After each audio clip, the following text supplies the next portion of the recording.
ధన్యవాదాలు అధ్యక్ష. అధ్యక్ష, సహచర సభ్యులు చెప్పినట్లే సార్ నాది అయిపోయినాక మాట్లాడండి సార్.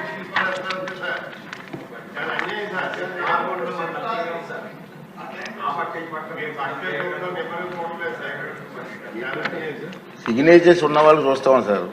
సిగ్నేచర్ అధ్యక్ష ధన్యవాదాలు అధ్యక్ష.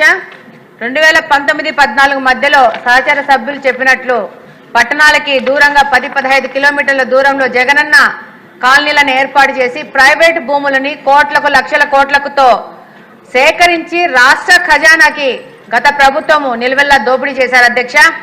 ఈ భూములలో రాళ్లుండాయా, ఇది కొండ పొరంబోకులా అనేది చూసుకోకుండా వీటిలో జగనన్న కాలనీలు ఏర్పాటు చేసి చాలా ఆర్భాటంగా ఇళ్ల పట్టాలు పంపిణీ చేశారు అధ్యక్ష.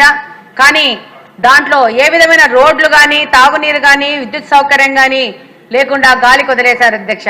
అంటే పేదవాళ్ళు నీళ్లు లేకుండా కరెంటు లేకుండా ఉండాలనేది జగనన్న లక్ష్యమేమో మనకు తెలియదు అధ్యక్ష.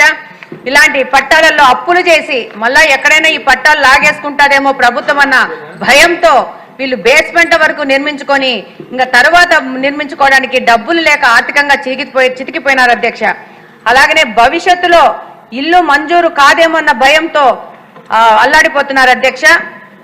ఇలా అంతగానే అదే కాకుండా అధ్యక్ష, ఈ యొక్క జగనన్న కాలనీలలో ఈ యొక్క ఆధార్ కార్డులని తీసుకొని వాళ్ళు సంబంధం లేని వ్యక్తులకి ఆధార్ కార్డుని లింక్ చేసేసి ఇళ్ళని శాంక్షన్ చేసుకోవడం జరిగింది అధ్యక్ష. ఈరోజు వందల సంఖ్యలో లబ్ధిదారు ఇళ్ళకు వచ్చి మాకు ఇల్లులు కావాలనంటే వాళ్ళ ఆధార్ కార్డులు పెట్టి మేము చెక్ చేస్తే వాళ్ళకి ఆల్రెడీ ఇల్లు శాంక్షన్ అయిందని చెప్పేసి సిస్టంలో వస్తూ ఉంది అధ్యక్ష.